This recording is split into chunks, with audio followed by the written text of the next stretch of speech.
Na, Stickbert, möchtest du auch mal Hallo sagen? Ja? Überhaupt gar nicht, ne? Interessiert dich nicht die Bohne. Du Nasenbert.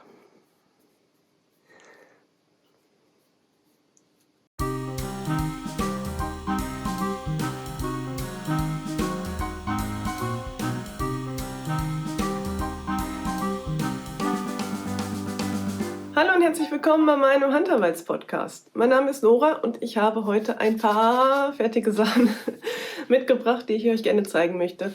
Was gestricktes, was gehäkeltes und sogar was genähtes. Vorneweg, es tut mir leid, wenn ich mich noch ein bisschen seltsam anhöre. Ich habe jetzt auch endlich mal, nachdem die Pandemie vorbei ist, Corona gehabt. Kann ich nicht empfehlen, ist nicht besonders angenehm. Und ja, die letzten 2 Wochen lag ich eigentlich nur flach auf der Couch und habe geschlafen und geschlafen und geschlafen und geschlafen und versucht irgendwie die Zeit rumzukriegen und zu überleben. Wie ihr seht, habe ich es geschafft. Yay. Ja, für mich selber höre ich mich noch ein bisschen komisch an und ich habe auch noch ein bisschen Husten und Nase und sowas. Aber ansonsten geht es mir wieder relativ gut. Juhu, es hat auch lange genug gedauert. Ich hatte ja Urlaub und ich wollte dann eigentlich schön gemütlich in meinem Urlaub ein paar Nähprojekte machen und einen Podcast aufnehmen und so. Und dann hat es mich nach einer Woche erwischt und das war es dann mit allem. Und ja, jetzt bin ich schon seit 2 Wochen krankgeschrieben. Ich freue mich wieder richtig auf die Arbeit. Ich trauere dem verpassten Urlaub etwas nach. Den muss ich dann irgendwann nachholen. Aber gut, die Hauptsache, ich bin wieder fit und ich kann wieder Dinge machen und ja, genug davon. Ich freue mich auf jeden Fall wieder, ja, mich wie ein lebendes Wesen anzufühlen. Ja, starten wir doch vielleicht mit dem Elefanten. Nein, eine kleine Sache noch. Ich nehme heute mit dem Handy auf und ich weiß nicht genau, wo ich hingucken muss.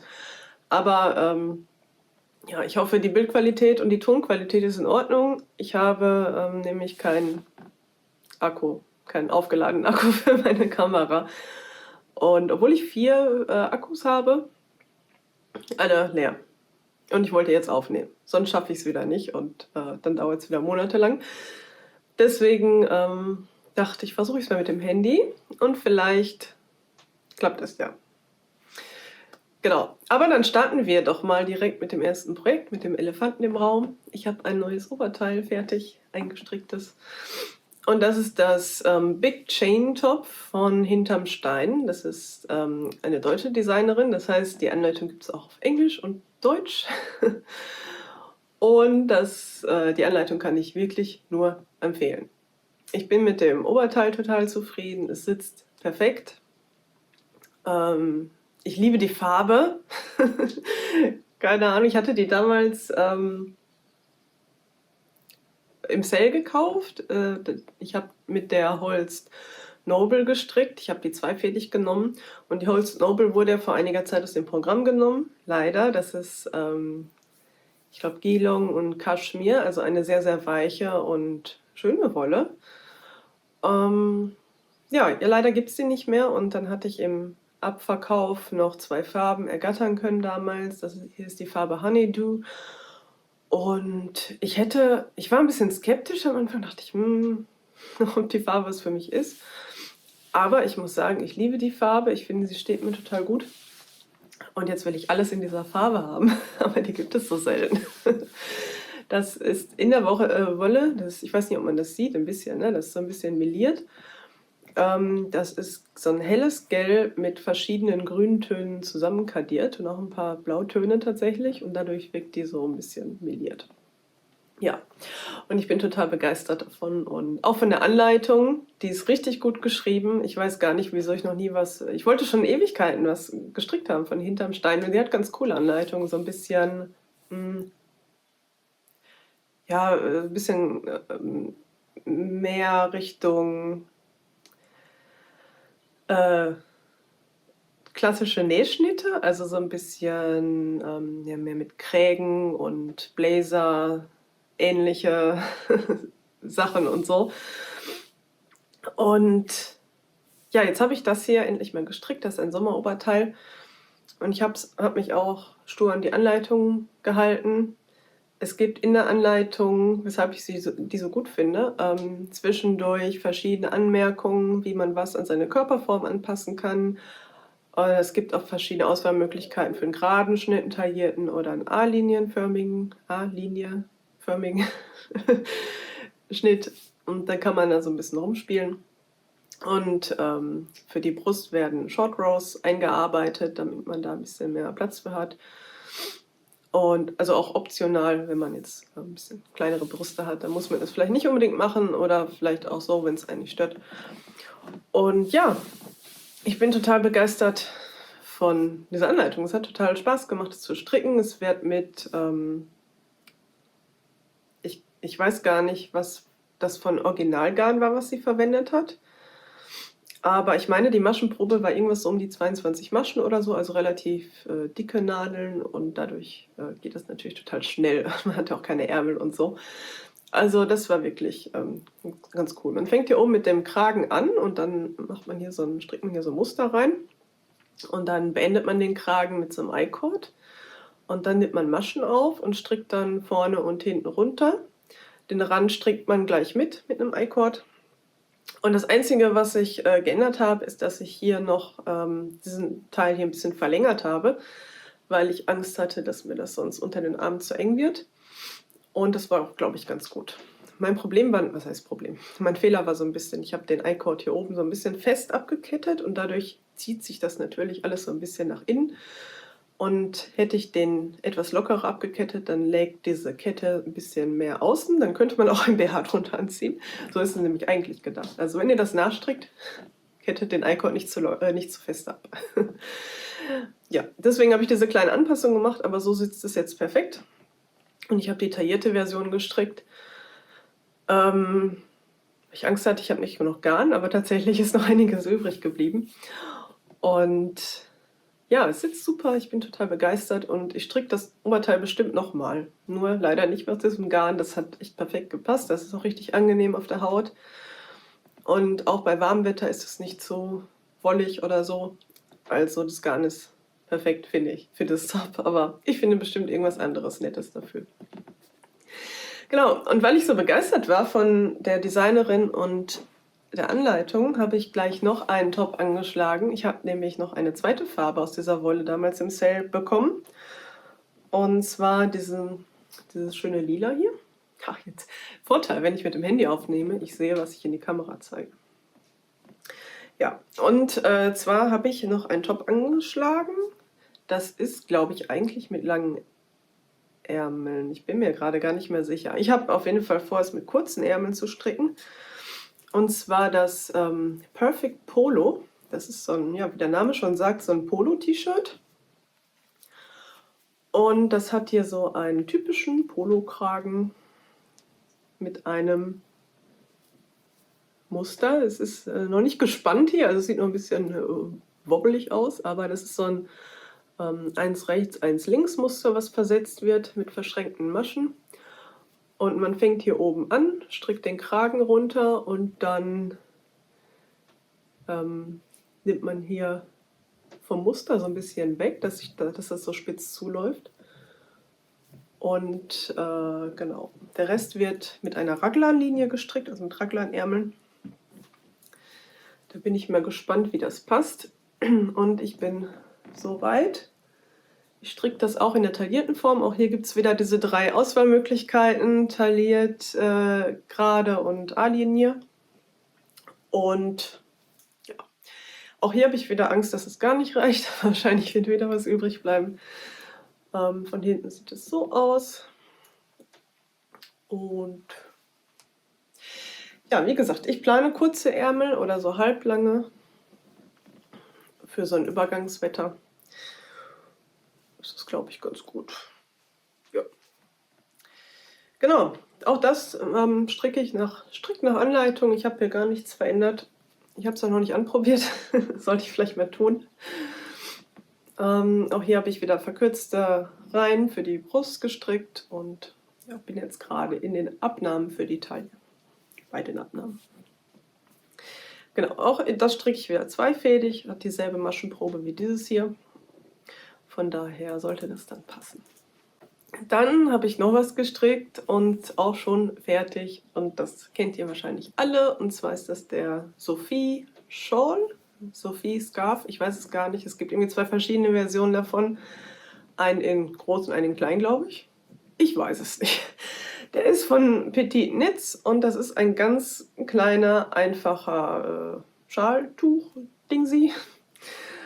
Und ja, den kann man so tragen.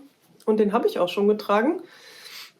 Der eignet sich echt gut für so ein Übergangswetter. Ne? Ich hatte jetzt irgendwie bei diesem komischen Wetter, was gerade ist, wo es mal warm und mal kalt ist, und ja, so eine kurze Lederjacke an. Und dazu passte der eigentlich ganz gut.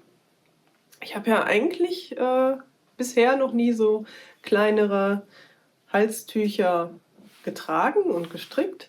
Ich habe früher diese ganz großen Tücher gestrickt, dann eine Zeit lang jetzt irgendwie gar keine Tücher getragen, sondern nur einen Schal.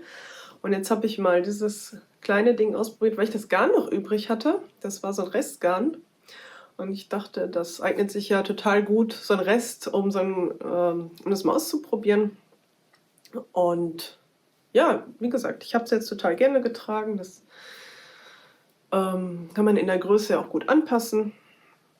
Ich habe erst eine andere Variante gestrickt von einer anderen Designerin, die es kostenfrei auf Ravelry gibt. Die kann ich euch auch unten verlinken, falls ihr lieber eine kostenfreie Anleitung mögt. Aber um ehrlich zu sein, fand ich diese hier schöner. Ich habe es dann nochmal aufgemacht und mir diese Anleitung gekauft und die gestrickt, weil die Spitzen hier irgendwie schöner gearbeitet sind. Die gehen auch tatsächlich so spitz zu und das andere war unten so ein bisschen abgerundet und das hat mir nicht so gut gefallen.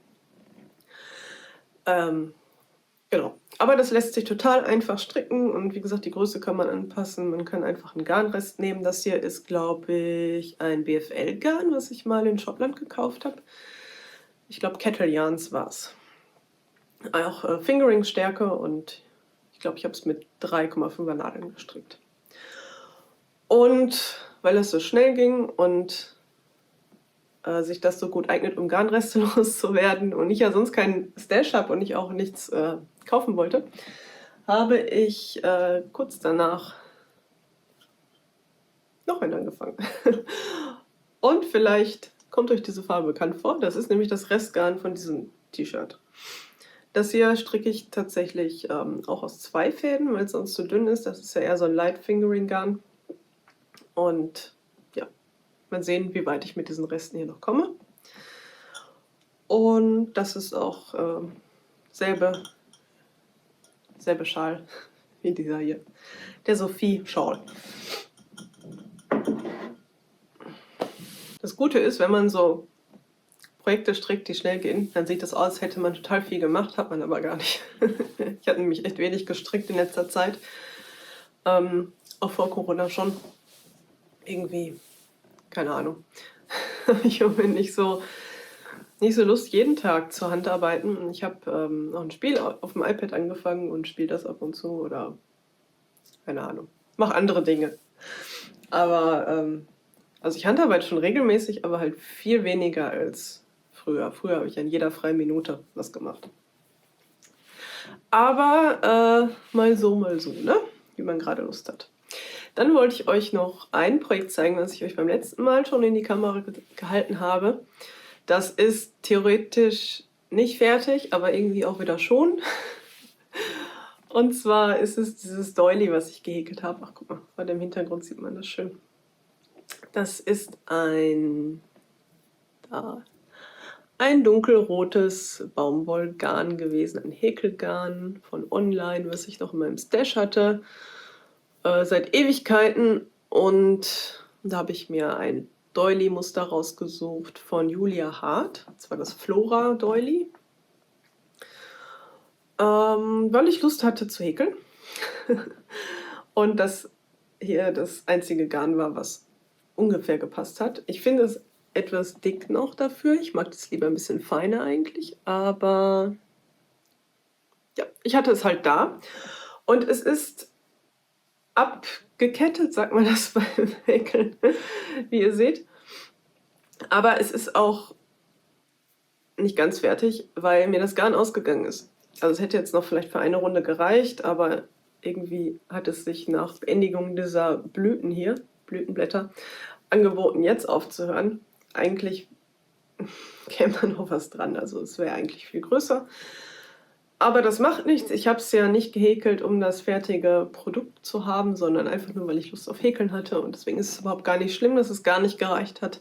Ich habe mir das vorher schon gedacht, das war nicht mehr so viel auf dem Knäuel. Aber ich bin so auch zufrieden und man kann es ja so auch benutzen. Ne? Ich muss es nur mal spannen. Es ist noch überhaupt gar nicht, gar nichts damit gemacht worden. Einfach nur, ja, gerade abgeschnitten. Genau, also das, ich weiß nicht, ob es die Farbe noch gibt, weil die habe ich schon vor Ewigkeiten, schon vor 10 Jahren oder so gekauft. Aber ich begebe mich da jetzt nicht mehr auf die Suche. Das Projekt ist jetzt für mich abgeschlossen. Und wenn ich es nochmal häkeln würde, dann würde ich eher ein viel dünneres Garn nehmen. Und ja, genau. Ella mag es auf jeden Fall, deswegen sind auch viele Katzenhaare drin. Wie immer. So, und dann habe ich noch ein Projekt für euch. Fertig auch, tatsächlich. Und hier sind auch Katzenhaare dran, weil Ella auch das mag.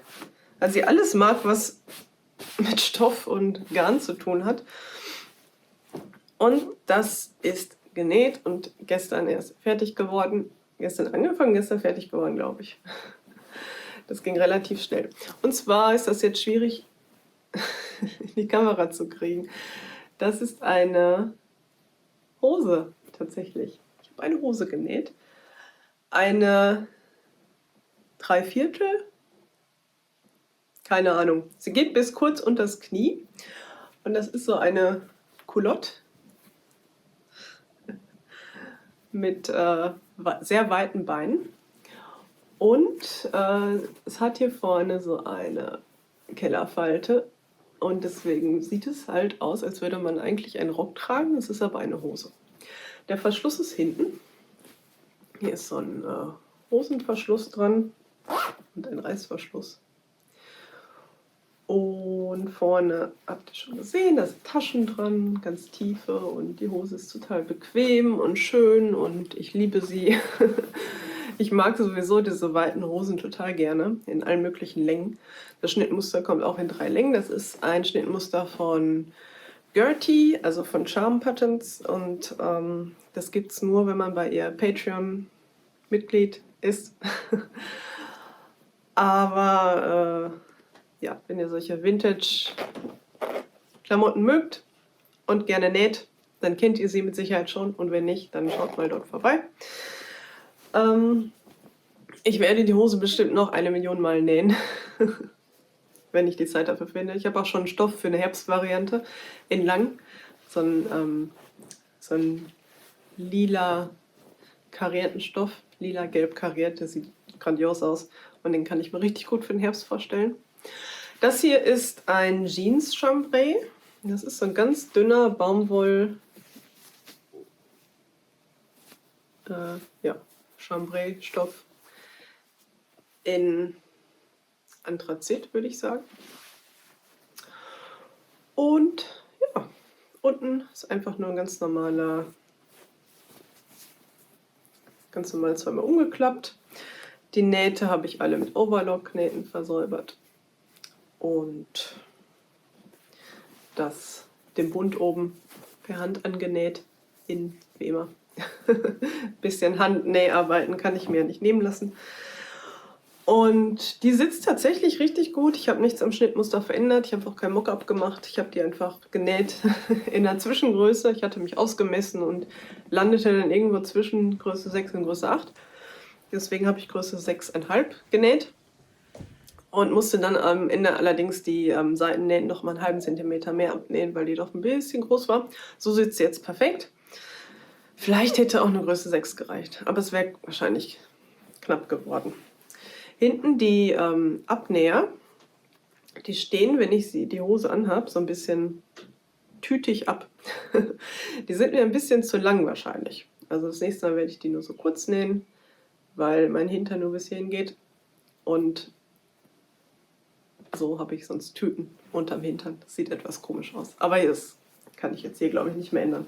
Aber es geht. Ich versuche nochmal, das so ein bisschen glatt zu bügeln. Mit dem Bügeleisen kann man ja immer viel retten. Ich habe auch noch was anderes angefangen zu nähen. Damit bin ich aber noch überhaupt gar nicht weit. Und zwar eine Bouclé-Jacke im Chanel-Stil. Da gibt es einen Videokurs auf Makerist zu, den hatte ich mir gekauft. Und ja, das ist etwas aufwendiger und wird auch mit Grobschnitt und Feinschnitt und viel Handarbeit und so, also etwas couture-iger.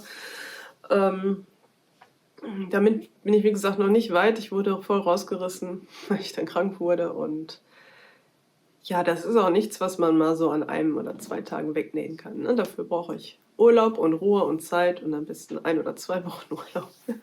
Deswegen werde ich das wahrscheinlich zur Seite legen und dann im nächsten Urlaub angehen oder wenn mal irgendwann noch mal ein paar Feiertage sind oder sowas, keine Ahnung. Mal schauen, wann ich dazu komme und dann zeige ich euch auch mehr dazu. Ich wollte es nur mal anmerken, weil ich das auf Instagram schon gezeigt hatte, als ich angefangen habe und dann kam plötzlich nichts mehr, weil ich dann krank wurde. Dann, ja, wollte ich das kurz erwähnen, nicht, dass ihr euch wundert. Ich kann euch noch mal kurz den Stoff zeigen. Da habe ich nämlich hier gerade so einen Rest rumliegen. Und zwar habe ich hier ist so ein Bouclé-Stoff in so einem Aprikot-Ton mit Schwarz und hier ein passendes Futter. Und Einlage. Genau. Also das kommt dann irgendwann noch, wenn ich da weitermache. Bin ich schon gespannt, wie die später sitzen wird und wie die passen wird und so.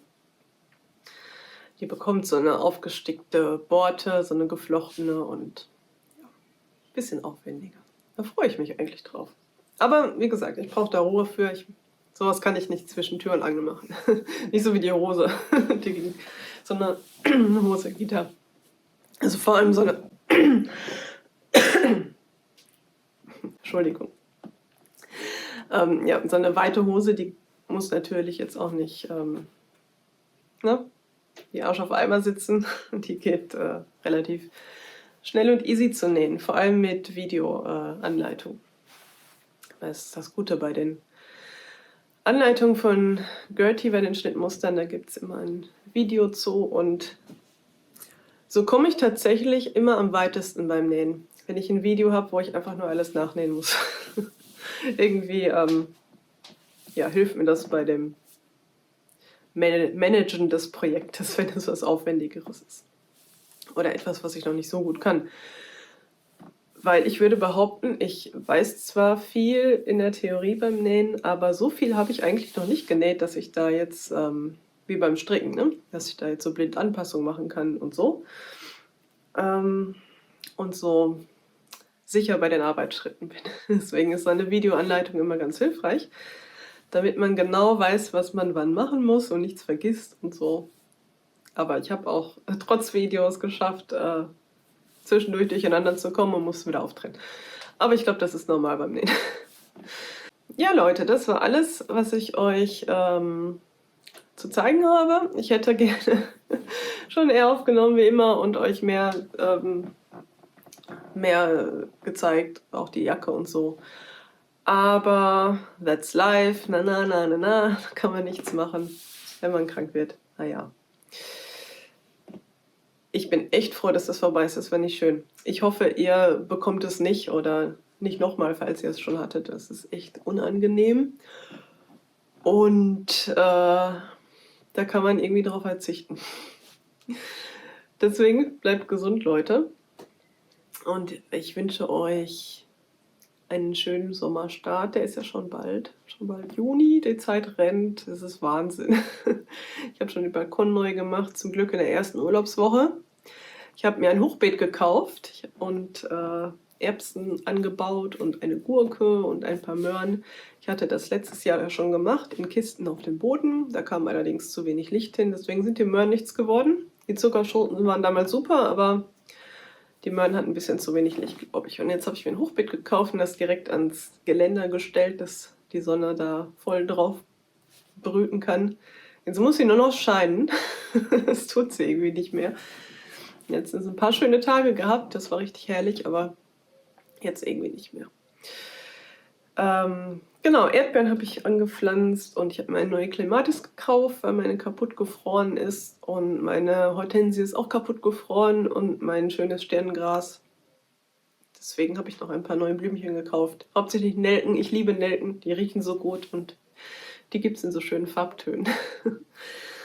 Genau. Das habe ich in meiner ersten Urlaubswoche gemacht. Hauptsächlich Balkon und so ein bisschen ja, gerödelt und gedödelt. Genau. So, ich wünsche euch eine schöne Zeit. Wie gesagt, bleibt gesund und wir sehen uns beim nächsten Mal. Tschüss. Sonst kriege ich wieder böse Nachrichten, dass ihr euch nicht gezeigt habt.